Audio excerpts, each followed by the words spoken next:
ಚಿಕ್ಕಬಳ್ಳಾಪುರದಲ್ಲಿ ದಿನದಿಂದ ದಿನಕ್ಕೆ ಬಿಸಿಲಿನ ತಾಪಮಾನ ಏರಿಕೆಯಾಗ್ತಿದೆ. ಈ ಸುಡುವ ಬಿಸಿಲಿನ ನಡುವೆ ರಸ್ತೆಯ ಬದಿಯಲ್ಲಿ ನಿಂತು ಜೀವನ ಸಾಗಿಸುವ ಬೀದಿ ವ್ಯಾಪಾರಿಗಳ ಪರಿಸ್ಥಿತಿ ಮಾತ್ರ ಕೇಳುವವರೇ ಇಲ್ಲದಂತಾಗಿದೆ. ಬೆಳಗ್ಗೆಯಿಂದ ಸಂಜೆವರೆಗೂ ಬಿಸಿಲು, ಧೂಳು, ದಣಿವು, ಹೊಟ್ಟೆಪಾಡು ಇವೆಲ್ಲದರ ಜೊತೆ ಹೋರಾಡುತ್ತಾ ಕುಟುಂಬವನ್ನು ಉಳಿಸಿಕೊಳ್ಳಲು ಬೀದಿ ವ್ಯಾಪಾರಿಗಳು ಪ್ರತಿದಿನ ಹಗಲು ರಾತ್ರಿ ಶ್ರಮಿಸುತ್ತಿದ್ದಾರೆ.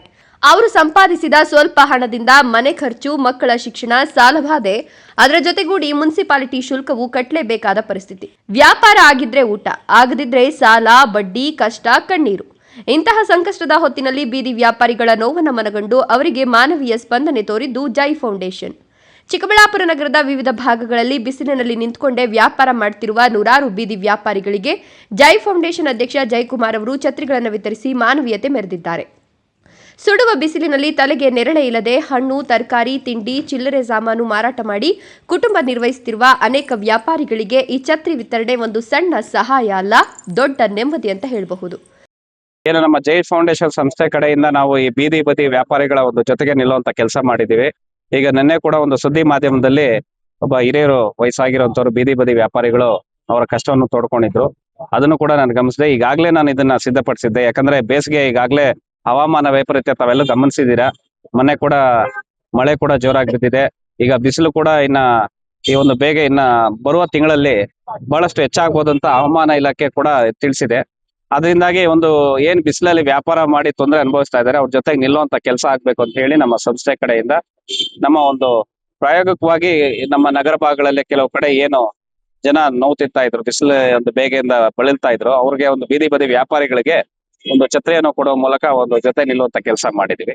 ಕೂಡ ಕೊಡುವ ವ್ಯವಸ್ಥೆ ಮಾಡ್ತಾ ಇದೀವಿ. ಯಾಕಂದ್ರೆ ಗಡಿ ತಾಲೂಕುಗಳಲ್ಲಿ ಈಗ ಬಿಸಿಲಿನ ಬೇಗ ಜಾಸ್ತಿ ಆಗ್ತಾ ಇದೆ. ಬಹಳಷ್ಟು ನಾವು ನೋಡಿದೀವಿ, ಗಮನಿಸಿದೀವಿ. ಇವಾಗ ನಮ್ಮ MG ರಸ್ತೆ ಆಗಿರ್ಬೋದು, ಈಗ ಬಸ್ ಸ್ಟ್ಯಾಂಡ್ ಆಗಿರ್ಬೋದು, ಈಗ ಇಲ್ಲಿ ಕೂಡ ಕೆಲವಾರು ಬೀದಿ ಬದಿ ವ್ಯಾಪಾರಸ್ಥರು ತಮ್ಮ ನೋವುಗಳನ್ನ ತೋಡ್ಕೊಂಡಿದ್ರು. ಅದನ್ನ ಗಮನಿಸಿ ನಾವು ಇದನ್ನ ಸಿದ್ಧಪಡಿಸಿ ಕೊಡ್ತಾ ಇದ್ದೀವಿ. ಮುಂದಿನ ದಿನಗಳಲ್ಲಿ ದೊಡ್ಡಬಳ್ಳಾಪುರ ತಾಲೂಕಲ್ಲೂ ಕೂಡ ಕೊಡ್ಬೇಕು ಅಂತ ಆಲೋಚನೆ ಮಾಡಿದೀವಿ. ನಮ್ಮ ಕೈಲಾದ ಮಟ್ಟಿಗೆ ನಮ್ಮ ಸಂಸ್ಥೆ ಕಡೆಯಿಂದ ಏನ್ ಮಾಡ್ಬೇಕು ಅದನ್ನ ಮಾಡ್ತಾ ಇದೀವಿ. ಅದ್ರ ಜೊತೆಗೆ ಈ ಕಾರ್ಯಕ್ರಮ ಜೊತೆಗೆ ನಾಳೆ ನಮ್ಮ ತಾಯಿಯವರ ಹುಟ್ಟಿದ ಹಬ್ಬ ಶ್ರೀರಾಮನವಮಿ ಕೂಡ ಇದೆ. ಅದೇ ರೀತಿ ಏನು ನಮ್ಮ ತಾಲೂಕಿನಲ್ಲಿ 2000ಕ್ಕೂ ಮೇಲ್ಪಟ್ಟು ಬೀದಿ ಬದಿ ವ್ಯಾಪಾರಿಗಳಿದ್ದಾರೆ. ಅವ್ರ ಜೊತೆ ನಿಲ್ಲುವಂತ ಕೆಲಸ ಆಗ್ಬೇಕು. ಯಾಕಂದ್ರೆ ಅವ್ರಿಗೆ ಯಾವೊಂದಿನ ದೈನಂದಿನ ವ್ಯಾಪಾರದ ಮೇಲೆ ಅವರ ಜೀವನ ಅವಲಂಬಿತವಾಗಿರ್ತೈತೆ. ನಾವು ಏನ್ ನೋಡ್ತಾ ಇರ್ತೀವಿ, ಇವತ್ತು ಬಹಳಷ್ಟು ಜನ ಕಷ್ಟದ ದಿನಗಳಲ್ಲಿ ಅವ್ರ ಆರೋಗ್ಯ ಸಮಸ್ಯೆ ಆದಾಗ ಯಾರು ಕೂಡ ಅವರು ಕೇಳುವಂತ ಸ್ಥಿತಿಯಲ್ಲಿ ಇರಲ್ಲ. ಜೈ ಫೌಂಡೇಶನ್ ಸಂಸ್ಥೆ ಕಡೆಯಿಂದ ಮುಂದಿನ ದಿನಗಳಲ್ಲಿ ಅವರೆಲ್ಲರಿಗೂ ಕೂಡ ಆರೋಗ್ಯ ವಿಮೆ ಮಾಡಿಸ್ಕೊಡ್ಬೇಕು ಅನ್ನೋದು ನನ್ನ ಹಂಬಲ ಇದೆ. ಅದನ್ನು ಮುಂದಿನ ದಿನಗಳಲ್ಲಿ ನೆರವೇರಿಸ್ತೀನಿ. ಹಾಗೆ ಅವರ ಅಸ್ಲಂ ಪಾಷ್ ಅವ್ರು ಯಾರಿದ್ದಾರೆ, ಇವರು ಬೀದಿ ಬದಿ ವ್ಯಾಪಾರಿಗಳ ಸಂಘದ ಅಧ್ಯಕ್ಷರು, ಅವನು ಕೂಡ ಅವರೊಟ್ಟಿಗೆ ಕೂಡ ಮಾತಾಡಿದ್ದೀನಿ. ಅವ್ರನ್ನು ಕೂಡ ಮುಂದಿನ ದಿನಗಳಲ್ಲಿ ಅತಿ ಶೀಘ್ರದಲ್ಲಿ ಸಭೆ ಸೇರಿ ಎಲ್ಲರ ಜೊತೆಗೆ ಮಾತಾಡಿ ಅವ್ರ ಕಷ್ಟ ಸುಖನ ಪರಿಹರಿಸುವ ನಿಟ್ಟಿನಲ್ಲಿ ಜೈ ಫೌಂಡೇಶನ್ ಜೊತೆಗಿರ್ತದೆ ಅಂತ ತಮ್ಮ ಮೂಲಕ ತಿಳಿಸ್ತೀನಿ. ಈಗಾಗಲೇ ಒಬ್ಬ ತಾಯಿಯವರು ಹೇಳ್ತಾ ಇದ್ರು, ಅವ್ರಿಗೆ ಲೈಸೆನ್ಸ್ ಈ ವಿಚಾರ ಯಾಕೆ ಮಾತಾಡ್ಬೇಕಂದ್ರೆ, ನಗರಸಭೆ ಅಧಿಕಾರಿಗಳು ನಿರ್ಲಕ್ಷ್ಯ ತೋರಿದ್ದಾರೆ. ಇವತ್ತೇನು ಪ್ರತಿದಿನ ಅವ್ರ ಸುಂಕ ಕಲೆಕ್ಷನ್ ಮಾಡ್ತಾ ಇದ್ದಾರೆ. ಯಾರಾದ್ರೂ ಈಗ ನಗರಸಭಾ ಅಧಿಕಾರಿಗಳು ಮಾನವೀಯತೆ ಅನ್ನೋದು ಬದುಕಿದ್ರೆ ದಯವಿಟ್ಟು ಈ ಕೂಡಲೇ ಅವರ ಬಳಿಗೆ ಹೋಗಿ ಲೈಸೆನ್ಸ್ ಕೊಡುವಂತ ಕೆಲಸ ಮಾಡಿ. ಅವ್ರ ಹತ್ರ ಶುಲ್ಕ ಅವ್ರಿಗೆ ಪಾವತಿ ಮಾಡ್ಬೇಕಾದಿಲ್ಲ ಅಂದ್ರೆ ಜೈ ಫೌಂಡೇಶನ್ ಸಂಸ್ಥೆ ಅದನ್ನ ಭರಿಸ್ತೈತೆ. ಕೂಡಲೇ ಅವ್ರಿಗೆ ಕೊಡಿ, ಅವ್ರಿಗೆ ತೊಂದರೆ ಆಗೋದು ಬೇಡ. ಯಾಕಂದ್ರೆ ಅವ್ರ ಜೀವನ ದೈನಂದಿನ ವ್ಯಾಪಾರದ ಮೇಲೆ ಅವಲಂಬಿತವಾಗ್ತೈತೆ. ಅಂತವ್ರ ಮೇಲೆ ನಾವು ಕಠಿಣವಾಗಿ ವ್ಯವಹರಿಸೋದು ತಪ್ಪು ಅಂತ ನನ್ನ ಭಾವನೆ. ಅದಕ್ಕಾಗಿ ಈಗ ನಗರಸಭೆಯವ್ರಿಗೆ ನಾನು ಮನವಿ ಮಾಡ್ಕೊತೀನಿ, ಸಂಬಂಧಪಟ್ಟ ಅಧಿಕಾರಿಗಳಾಗಿರ್ಬೋದು, ಹೆಲ್ತ್ ಇನ್ಸ್ಪೆಕ್ಟರ್ ಆಗಿರ್ಬೋದು, ಕೂಡಲೇ ಲೈಸೆನ್ಸ್ ಯಾರ್ಯಾರಿಗಿಲ್ಲ ಅವ್ರಿಗೆ ಒದಗಿಸ್ಕೊಡೋ ಕೆಲಸ ಮಾಡಿ. ಶುಲ್ಕ ಬೇಕಾದ್ರೆ ಅವ್ರದ್ದು ಶುಲ್ಕ ನಾನು ಏನಿದೆ ನಮ್ಮ ಜೈ ಫೌಂಡೇಶನ್ ಸಂಸ್ಥೆ ಕಡೆಯಿಂದ ನಾನು ಬರ್ಸೋದಕ್ಕೆ ಸಿದ್ಧ ಇದ್ದೇನೆ ಅಂತ ಈ ಮೂಲಕ ತಿಳಿಸಿ. ಪ್ರತಿದಿನ ರಸ್ತೆ ಬದಿಯಲ್ಲಿ ನಿಂತ್ಕೊಂಡೇ ಬಿಸಿಲಿನ ಹೊಡೆತ ತಾಳ್ತಾ ಜೀವನದ ಹೊರೆ ಹೊತ್ತು ಸಾಕ್ತಿರುವವರಿಗೆ ಈ ಛತ್ರಿಗಳು ನಿಜಕ್ಕೂ ನೆರಳಿನ ರೂಪದಲ್ಲಿ ಬಂದ ಆಶೀರ್ವಾದ. ಹಲವರು ವೇದಿಕೆ ಮೇಲೆ ಭಾಷಣ ಮಾಡ್ತಾರೆ, ಹಲವರು ಫೋಟೋಗೆ ಮಾತ್ರ ಕಾಣಿಸ್ಕೊಳ್ತಾರೆ. ಆದರೆ ಜನರ ಕಷ್ಟದ ಜಾಗಕ್ಕೆ ಹೋಗಿ ಅವರ ಬೆವರು ಒರೆಸೋ ಕೆಲಸ ಮಾಡೋರು ಮಾತ್ರ ವಿರಳ.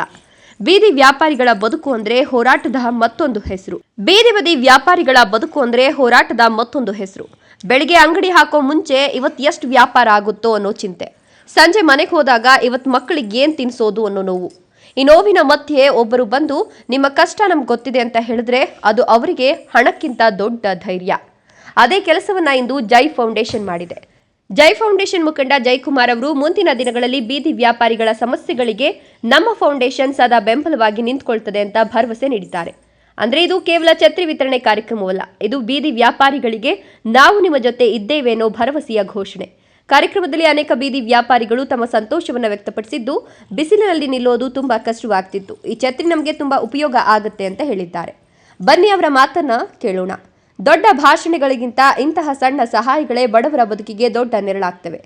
ಬೀದಿ ವ್ಯಾಪಾರಿಗಳ ಬೆವರಿಗಿಂತ ದೊಡ್ಡ ಹೂಡಿಕೆ ಇನ್ನೊಂದಿಲ್ಲ. ಅವರ ಬದುಕಿಗಿಂತ ದೊಡ್ಡ ರಾಜಕೀಯ ಇನ್ನೊಂದಿಲ್ಲ. ಅವರ ಕಷ್ಟದ ಹಿಂದೆ ನಿಂತಾಗಲೇ ಸಮಾಜ ಸೇವೆಗೆ ನಿಜವಾದ ಅರ್ಥ ಬರ್ತದೆ. ಬಿಸಿಲಿನಲ್ಲೇ ಬೆವರು ಸುರಿಸುವ ಕೈಗಳಿಗೆ ನೆರಳಾಗಿ ನಿಂತ ಜೈ ಫೌಂಡೇಶನ್ಗೆ ಸಾರ್ವಜನಿಕರಿಂದ ಮೆಚ್ಚುಗೆ ವ್ಯಕ್ತವಾಗಿದೆ.